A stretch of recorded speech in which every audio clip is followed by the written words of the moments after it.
Between 1968 and 1972, America launched 9 human missions to the moon, 6 of which successfully touched down, allowing 12 men to walk on the lunar surface. NASA's next chapter of lunar exploration, called Artemis, has the task of not just going to the moon to create a long-term human presence on and around it, but also to prepare for ever more complex human missions to Mars. In short, everything we must be able to do here, we must first do here. So, what will an Artemis mission look like? Everything is designed and tested with our most important element in mind, the astronauts. This is their deep space, human-rated spacecraft called Orion, built in 3 parts. The crew module, where up to 4 astronauts will live and work throughout the flight. The service module, with life support systems for the crew and its own engine and fuel reserves. And a launch abort system, with engines capable of pulling the crew module to safety during launch should anything go wrong. To accomplish the task of launching our crew and heavy payloads, NASA is building the Space Launch System, comprising of a cargo hold, an exploration upper stage, a massive core stage, and 2 extended solid rocket boosters. Altogether, this is the world's most powerful rocket, and it exceeds the legendary Saturn V of the Apollo era in numerous ways. Sitting on the launch pad, the entire rocket, fully fueled, weighs just over 6 million pounds, 5.2 million of which is just the fuel. Once ignited, there is no stopping what comes next. All 4 RS-25 engines and the 2 solid rocket boosters come to life, thundering our crew upwards. 2 minutes after ignition, the solid rocket boosters are spent and released. 8 minutes after launch, the core stage is depleted and separated. The upper stage fires briefly, placing Orion into a parking orbit around the Earth. Here, the crew reconfigure the spacecraft and check systems to confirm everything is ready for deep space travel. With a go from mission control, the crew reignite the exploration upper stage engines to leave Earth entirely. The exact timing of this maneuver is critical to reach a speed that can escape Earth's gravitational pull, but also put Orion on a course that will intercept the moon days later.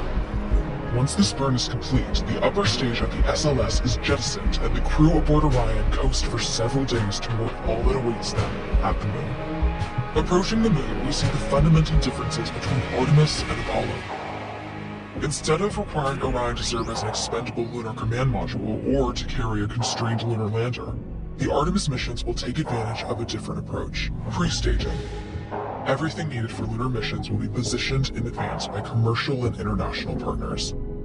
This includes rovers, science experiments, and human-rated systems on the surface. But it also includes a dedicated lunar station in orbit around the moon called Gateway. Here at this station, we can pre-stage a robust lunar lander and establish a strong communications relay.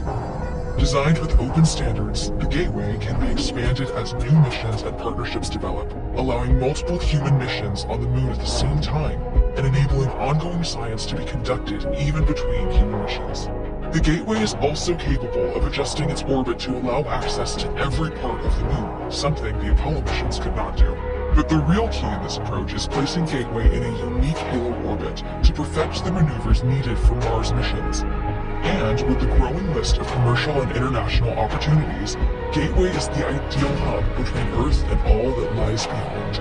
Returning to our crew as they approach Gateway, the Orion must match the elliptical orbit of the station in order to successfully dock. Once on board, pre-selected crew members transfer to the lunar lander, while those assigned to Gateway remain on station. The lunar lander system itself is built for 3 unique steps: descending from the halo orbit of Gateway down to a low lunar orbit, descending from low lunar orbit to the surface, and once the lunar mission is complete, launching from the surface of the moon and ascending all the way back to the orbiting Gateway.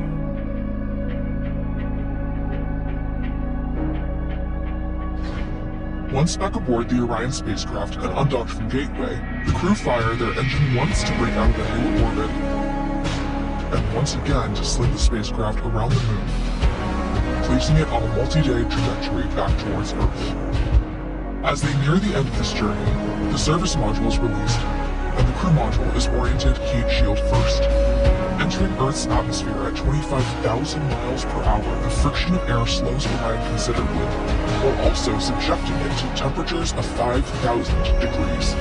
With the Orion now at just 300 miles per hour, a series of parachutes uniquely tested and produced for this moment deployed, decelerating the craft to just 20 miles per hour for splashdown. With each successful mission, Artemis ushers in the next wave of men and women to explore our moon and prove that together